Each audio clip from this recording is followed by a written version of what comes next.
Okay guys, I welcome you back to Muscle Masters and just want to thank you once again। Video शुरू करने से पहले बहुत शुक्रिया करना चाहूँगा जो आप लव एंड अफेक्शन देते हैं चैनल को। Thank you so much for subscribing the channel and अगर आपने अभी तक चैनल को सब्सक्राइब नहीं किया तो I request you one thing, please channel को सब्सक्राइब कीजिए। अगर आप जिम खोलना चाहते हैं भारत के अंदर, इंडिया के अंदर अगर आप जिम खोलना चाहते हैं तो this is the right channel and right place for you. As I always say, non-copied content, original content, it is available on gym setup funding, licensing, each and everything. It is available with us here at Muscle Masters by Sachin Kohli. Okay, without wasting any further time, my dear friends, I just want to tell you कि आज का जो video का topic है वो video का topic क्या है। I am having these documents in my hands। ये कुछ डॉक्यूमेंट्स है मेरे हाथ में और मैं आपको बताना चाहूँगा, ये बहुत बार आप लोगों ने मेरे से प्रश्न भी पूछा कि जब भी आप जिम ओपन करने जाते हैं तो आपको जिम में किस प्रकार की रजिस्ट्रेशन करानी होती है, क्या जिम रजिस्टर होता है कि नहीं होता। So my dear friends, the most important documents, और वही टॉपिक है आज का इस वीडियो का, the most important document for opening gym business is to obtain MCD health licence. जिस तरीके से जब आप गाड़ी चलाने के लिए रोड पे जाते हैं तो आपको सबसे इंपॉर्टेंट चीज़ क्या चाहिए होती है, गाड़ी का ड्राइविंग लाइसेंस। बिना ड्राइविंग लाइसेंस के आप गाड़ी नहीं चला सकते हैं। उसी तरीके से अगर आपके पास आपका लोकल म्युनिसिपल कॉरपोरेशन का हेल्थ लाइसेंस नहीं है, MCD क्लियरेंस नहीं है, तो आप अपनी जगह पे क्लब नहीं चला सकते। ये मैंडेटरी है एज पर लॉ कि आपके पास MCD का लाइसेंस होना चाहिए। अब आप लोग मेरे से बार बार प्रश्न पूछते हैं कि MCD लाइसेंस अगर आप लोगों को चाहिए तो MCD लाइसेंस के अंदर क्या क्या ऐसे डॉक्यूमेंट्स हैं और क्या प्रोसेस है MCD डॉक्यूमेंट्स का, क्या प्रोसेस है MCD लाइसेंस का। तो चलिए आइए देखते हैं, इस वीडियो में मैं आपकी मदद करूंगा कि आप किस तरीके से MCD लाइसेंस को ऑब्टेन कर सकते हैं। आगे जाने से पहले सबसे पहले मैं आपको एक लिस्ट दिखाना चाहूँगा। ये लिस्ट है 17-18 डॉक्यूमेंट्स की। ये 17-18 डॉक्यूमेंट्स ये डिफाइन करेंगे कि हमको क्या क्या डॉक्यूमेंट्स चाहिए MCD लाइसेंस के लिए। तो आइए एक एक करके डॉक्यूमेंट्स डिस्कस करते हैं, प्रोसेस के बाद उसके बात करेंगे। Okay guys, this is the complete list. ये पूरी लिस्ट है जो कि MCD हेल्थ लाइसेंस ऑब्टेन करने के लिए हम लोगों को चाहिए। अगर आप एक जिम संचालक हैं, अगर आप एक जिम चलाते हैं, तो ये जो लिस्ट है 17 अलग अलग प्रकार के डॉक्यूमेंट हैं जो आपको रेडी करने हैं before you apply for MCD health licence. तो आइए एक एक करके देखते हैं और समझते हैं कि ये 17 डॉक्यूमेंट्स क्या है और ये 17 डॉक्यूमेंट्स आपको किस किस तरीके से कलेक्ट करने हैं। जो सबसे पहला डॉक्यूमेंट है हम लोग का, वो सबसे पहला डॉक्यूमेंट है MCD एप्लीकेशन। ये एप्लीकेशन आप दो तरीके से अप्लाई कर सकते हैं। ये एप्लीकेशन आप अप्लाई कर सकते हैं ऑनलाइन, जो कि MCD की वेबसाइट है, जो भी आपके शहर की MCD की वेबसाइट है उस पर आप ऑनलाइन भी अप्लाई कर सकते हैं। जितने लोग हैं दिल्ली में, उनका ndmc.in करके वेबसाइट है, उसमें आप ऑनलाइन भी इस लाइसेंस को अप्लाई कर सकते हैं। अदरवाइज़ ऑफलाइन भी आप इस लाइसेंस को अप्लाई कर सकते हैं अपने नियर बाय MCD ऑफिस में।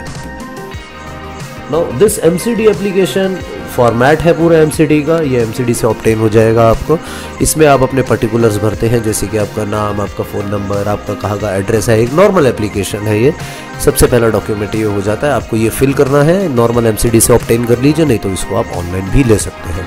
Now second document is very important document. This document talks about के प्रूफ ऑफ लीगल ऑक्यूपेंसी। इसका मतलब ये है कि जब आप एक जिम ओपन करते हैं तो दो तरीके की प्रॉपर्टी होती है आपके पास। पहली जो प्रॉपर्टी है आपकी, वो आपकी रेंटेड प्रॉपर्टी होती है, और जो आपकी दूसरी प्रॉपर्टी होती है वो आपकी खुद की प्रॉपर्टी है। अगर आपकी खुद की प्रॉपर्टी है तो उसके अंदर आपके प्रॉपर्टी ओनरशिप डॉक्यूमेंट्स लगते हैं, और अगर आपकी रेंटेड प्रॉपर्टी है तो आपको एक रजिस्टर्ड रेंट एग्रीमेंट देना पड़ता है।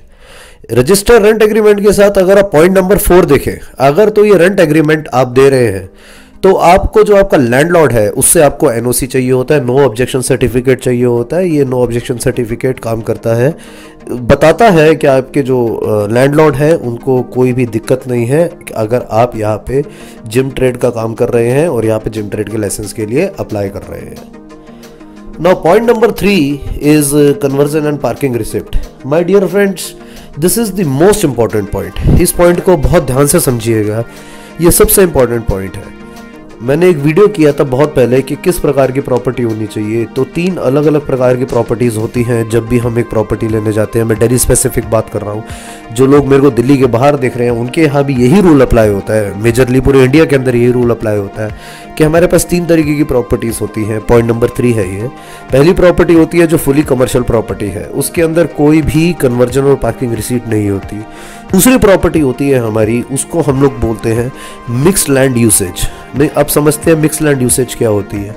मिक्स्ड लैंड यूसेज उस प्रॉपर्टी को बोलते हैं जिस प्रॉपर्टी के अंदर आप रह भी सकते हैं और आप जिम का बिजनेस भी कर सकते हैं या आप किसी प्रकार का बिजनेस कर सकते हैं।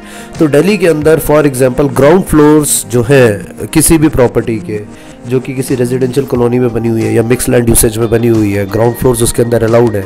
तो ग्राउंड फ्लोर के अंदर आपको क्या देखना पड़ेगा, आपको ये देखना पड़ता है कि उस प्रॉपर्टी के अंदर फ्रॉम रेजिडेंशियल टू कमर्शियल क्या वो प्रॉपर्टी कन्वर्टेड है कि नहीं, और अगर वो प्रॉपर्टी कन्वर्टेड है तो क्या उसके कन्वर्जन चार्जेस और उसकी जो पार्किंग चार्जेस है वो पेड है कि नहीं।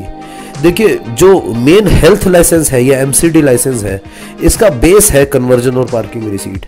अगर आप एक ऐसी प्रॉपर्टी के अंदर काम कर रहे हैं जो कि एमसीडी अप्रूव नहीं है और वहाँ पे जिम नहीं खुल सकता, या रेजिडेंशियल के अंदर आपका जिम फर्स्ट फ्लोर या सेकंड फ्लोर के ऊपर है, तो आप कभी भी ये लाइसेंस अप्लाई नहीं कर पाएंगे। लाइसेंस तो अप्लाई कर पाएंगे लेकिन अप्लाई करते ही ये लाइसेंस रिजेक्ट हो जाएगा। तो अगर आपने मेरा ये वीडियो नहीं देखा तो जाके वीडियो देखिए एक बार। बहुत इन्फॉर्मेटिव वीडियो था कि किस किस प्रकार की प्रॉपर्टीज़ होती हैं और किस किस प्रकार की प्रॉपर्टीज़ के अंदर आप इस बिजनेस को कर सकते हैं। तो समराइज करने के लिए, एक तो होगी कमर्शियल प्रॉपर्टी जो फुली कमर्शियल कॉम्प्लेक्सेस है, उसमें जिम खोलिए, किसी भी फ्लोर पे खोलिए, कोई दिक्कत नहीं है। जो मिक्स लैंड यूसेज है, मिक्स लैंड यूसेज में आप सिर्फ ग्राउंड फ्लोर के अंदर ये काम कर सकते हैं। और जब आप ग्राउंड फ्लोर के अंदर ये काम कर सकते हैं तो आपका कन्वर्जन और parking, conversion from residential to commercial and your parking has to be paid, then and only you can apply for MCD licence. Point number 4 हम लोगों ने ऑलरेडी डिस्कस कर लिया है कि अगर आपका ये रेंटेड प्रॉपर्टी है तो इन दैट केस जो आपके लैंडलॉर्ड है, आपको लैंडलॉर्ड से एनओसी लेना ज़रूरी है। So that is substitute point of point number 2, जिसमें हम बोलते हैं कि एक लीगल ऑक्यूपेंसी का आपको प्रूफ देना पड़ेगा। Fifth document which is required here for obtaining MCD licence, बहुत ही सिंपल डॉक्यूमेंट है, ज़्यादा इसको एलेबोरेशन की ज़रूरत नहीं है। इज़ द इलेक्ट्रिसिटी बिल, जहाँ पे आप ये बिजनेस कर रहे हैं उसका इलेक्ट्रिसिटी बिल चाहिए। Now point number 6 and point number 7, ये बहुत इंपॉर्टेंट पॉइंट है और इन दोनों पॉइंट की दो कॉपीज हम लोग को सबमिट करनी पड़ती है यहाँ पे। The first point is the site plan.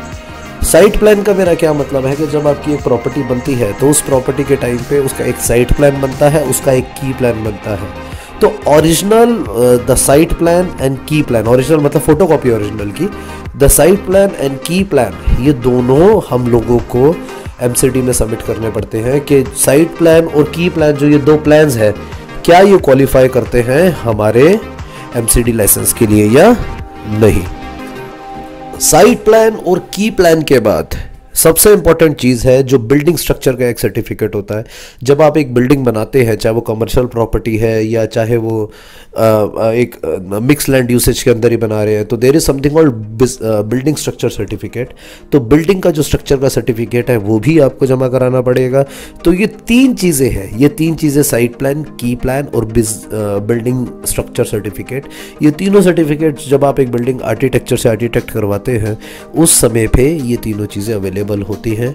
और अगर ये कमर्शियल कॉम्प्लेक्स है आपका, तो ये कमर्शियल कॉम्प्लेक्स, आपको जो कमर्शियल कॉम्प्लेक्स के ओनर है, जिस टाइम पे कमर्शियल कॉम्प्लेक्स बना था, ये तीनों डॉक्यूमेंट्स आपको उनके पास से मिल जाएंगे, आपको वहां से ऑब्टेन करने पड़ेंगे। नंबर 9 सेज कि आपको ये लाइसेंस आप तभी अप्लाई कर सकते हैं, लाइसेंस आपको तभी मिल सकता है जब आपके पास आपकी जो बिल्डिंग है वहां से फायर डिपार्टमेंट का नो ऑब्जेक्शन सर्टिफिकेट हो।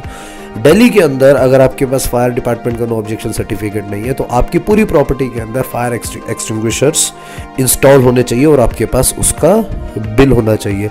तो that bill is also required. या तो आप फायर डिपार्टमेंट से एनओसी ले लीजिए या फायर एक्सटिंग्विशर के बिल्स ले लीजिए। उसके साथ अब जो आगे के कुछ आने वाले पॉइंट्स हैं, आगे के आने वाले पॉइंट्स डिफाइन करता है कि आपका बिजनेस किस तरीके का है। आपको ये भी बताना पड़ेगा आपकी लोकल एमसीडी को, क्या आप पार्टनरशिप में काम कर रहे हैं। अगर आप पार्टनरशिप में काम कर रहे हैं तो आपको पार्टनरशिप डेट देनी पड़ेगी। अगर आपकी प्राइवेट कंपनी है तो आपको मेमोरेंडम ऑफ आर्टिकल देना पड़ेगा। और अगर आपकी सोल प्रोप्राइटरशिप है तो आपको सोल प्रोप्राइटर का सर्टिफिकेट देना पड़ेगा और ये डिक्लेरेशन देनी पड़ेगी कि आप सोल प्रोप्राइटर के अंदर काम करते हैं।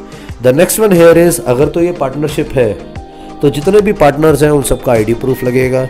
अगर ये एक प्राइवेट लिमिटेड कंपनी है तो जितने भी डायरेक्टर्स हैं उन सारे डायरेक्टर्स का आईडी प्रूफ लगेगा। अगर सोल प्रोप्राइटर है तो सिर्फ आपका ही एक सिंगल आईडी प्रूफ लगेगा, जो कि आधार कार्ड हो सकता है, ड्राइविंग लाइसेंस हो सकता है, वोटर आईडी कार्ड हो सकता है। अगर आपकी कंपनी, जो कि पॉइंट नंबर 12 है, जीएसटी अप्रूव्ड है, जीएसटी अप्रूव्ड यानी कि आपने जीएसटी नंबर ले रखा है, तो आपका जीएसटी नंबर भी लगेगा।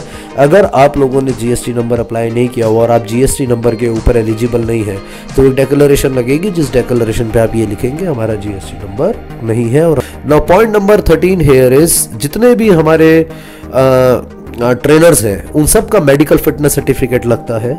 Medical fitness certificate is very important कि वो लोग मेडिकली फिट है लोगों को ट्रेन करने के लिए। एंड मोर देन दैट, कई एमसीडीज हैं जो मेडिकल फिटनेस सर्टिफिकेट के साथ अपने ट्रेनर्स का सर्टिफिकेशन भी मांगती है कि जितने आपके ट्रेनर्स हैं, either these trainers are certified और not. Now the point number 14 here is कि आपका जो पेस्ट कंट्रोल है उसका बिल होना चाहिए। periodically देखिए, हेल्थ लाइसेंस अप्लाई करने जा रहे हैं आप, हम हेल्थ के बिजनेस के अंदर है, तो जो आपकी प्रॉपर्टी है वो बिल्कुल साफ होनी चाहिए, बिल्कुल ठीक ठाक से रहनी चाहिए। तो you need to understand it कि जो आपका पेस्ट कंट्रोल है वो टाइमली होना चाहिए, और जो ये पेस्ट कंट्रोल के बिल्स आप सबमिट करेंगे अपने लोकल एमसीडी को अंदर। Other than that, point number 15 is कि जितना भी आपका स्टाफ काम करता है उस सारे स्टाफ की केवाईसी होती है, यानी कि नो योर कस्टमर कह सकते हो आप इसको, या नो योर क्लाइंट्स कह सकते हो इसको आप। तो जितना भी स्टाफ है उनके फोटोज और उनके आधार कार्ड आपके एमसीडी के अंदर सबमिट होंगे।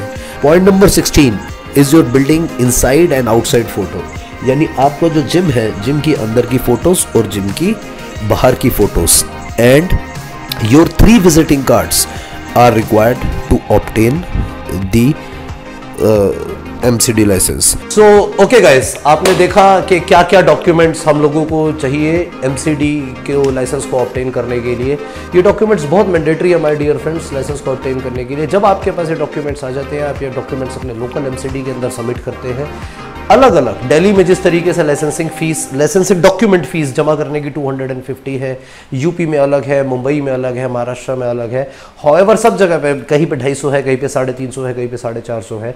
एक आपकी रसीद कटती है, और जब आपकी रसीद कटती है उसके बाद आपकी प्रॉपर्टी की इंस्पेक्शन होती है एमसीडी द्वारा कि जो इन्फॉर्मेशन आपने दी है वो इन्फॉर्मेशन ठीक है कि नहीं है। अगर आपके डॉक्यूमेंट्स में कोई कमी है तो फिर वो एमसीडी आपसे दोबारा से वो डॉक्यूमेंट्स मांगती है कि ये डॉक्यूमेंट्स दीजिए, और जब आप ये सारे के सारे डॉक्यूमेंट्स फिल कर देते हैं तो एमसीडी आपको एक लाइसेंस इशू करती है। जैसे कि मैंने आपको वीडियो की शुरुआत में बताया था कि इल्लीगल है गाड़ी चलाना अगर आपके पास गाड़ी का लाइसेंस नहीं है। इसी तरीके से अगर आप मेरे से पूछते हैं कि सबसे इंपॉर्टेंट डॉक्यूमेंट क्या है एक जिम को चलाने के लिए, तो सबसे इंपॉर्टेंट डॉक्यूमेंट है हेल्थ ट्रेड लाइसेंस, जो आपकी लोकल एमसीडी देती है। दिल्ली के अंदर हम इसको एमसीडी बोलते हैं, municipal corporation of Delhi. Bombay के अंदर हम इसको बीएमसी बोलते हैं। यूपी के अंदर हम यूपी म्युनिसिपल कॉर्पोरेशन बोलते हैं। तो जो भी आपकी म्युनिसिपल कॉर्पोरेशन है उसके पास जाइए और इस लाइसेंस को अप्लाई कीजिए। दिल्ली का रूल मैं आपको बताता हूँ, बाकी हर स्टेट का यही रूल है कि जो लाइसेंस है ये कि फाइनेंशियल ईयर के लिए बनता है। अगर आप अभी इस समय, हम अक्टूबर में बैठे हैं, नवंबर में आपका लाइसेंस इशू हो रहा है, तो ये लाइसेंस ऑटोमेटिकली 31 मार्च को जाके एक्सपायर हो जाएगा। फिर 1 अप्रैल को आप इस लाइसेंस को दोबारा से रिन्यू करते हैं। तो from 1 April to 31 March, 1 April to 31 March ये जो आपका लाइसेंस है ये लाइसेंस रिन्यू होता है। और अगर आपकी फिर भी कोई क्वेरी है, अगर आपको लगता है कि आप वीडियो में आपको आपके सारे सवालों का जवाब नहीं मिल पाया, तो नीचे आप देख पा रहे हैं कि हमारा एक व्हाट्सअप नंबर चल रहा है। आप इस व्हाट्सअप नंबर के ऊपर अपनी इंक्वायरी भेज सकते हैं and we will definitely revert that message to you and explain you further. So thank you so much my dear friends for watching this video. Once again I just want to say you so much of love, so much of affection. Only 22 videos in last 3 years and more than 10-12,000 subscribers हमारे लिए इतना महत्व नहीं रखते, but the kind of response what we get on our helpline number, that is 9999689818, जिस तरीके से उसके सारा दिन फोन आते हैं और जिस तरीके से सारे व्हाट्सएप मैसेजेस आते हैं, we are so grateful to you, and as the owner of Muscle Masters, the equipment organization, we will give 100% to serve you better and better. Thank you so much. Channel subscribe नहीं किया तो subscribe कीजिए. Love to have you all. Thank you.